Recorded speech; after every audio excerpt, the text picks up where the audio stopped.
நேற்று கடலூரில் ஒரு கூட்டம், ஒருங்கிணைப்பு கூட்டம் நடக்குது. அந்த கூட்டத்தில் வயிறு எரிஞ்சு சொல்கிறேன், உன் அரசியல் பயணம் முடிஞ்சிருச்சு. பேசுனதை சொல்லிடுறேன். நானும் இந்த வேதனையை பகிர்ந்துக்கணும்னு நினைக்கிறேன். I feel bad. ஒரு பொலிட்டிக்கல் நியூஸாக என்னால் பார்க்க முடியல. அதை தாண்டி ஐயாவெல்லாம் நேராக பார்த்து சந்தித்ததுனால ஐ ஃபீல் ரியலி பேட். எனக்கு மனசு இறங்குது, உங்களுக்கு மனசு இறங்கும், அந்த சமூகத்தில் இருக்கவங்களுக்கு மனசு இறங்கும். பெத்த பிள்ளைக்கு மனசு இறங்க மாட்டேங்குது, அதை வேதனைப்படுத்தி பார்க்குறாருன்ற வருத்தம் தான் எனக்கு இருக்குது. எனக்கு ஒரு மகன் பிறப்பான், அவன் என்னை போலவே இருப்பான்னு பாட்டு இருக்குது.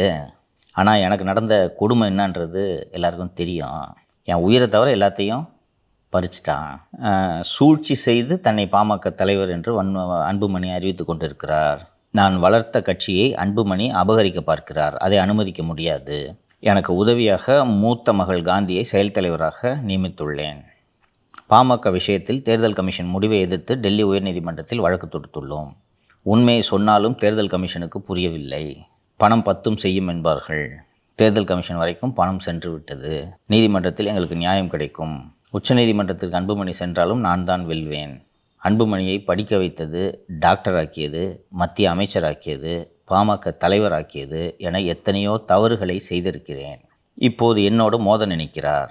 நான் இதய பரிசோதனைக்காக மருத்துவமனையில் இருந்தபோது மற்ற கட்சிகள், சமுதாய தலைவர்கள் என்னை சந்தித்து நலம் விசாரித்தனர். ஆனால் அன்புமணி மருத்துவமனைக்கு டாக்டரிடம் விசாரித்து விட்டு சென்று விட்டார்.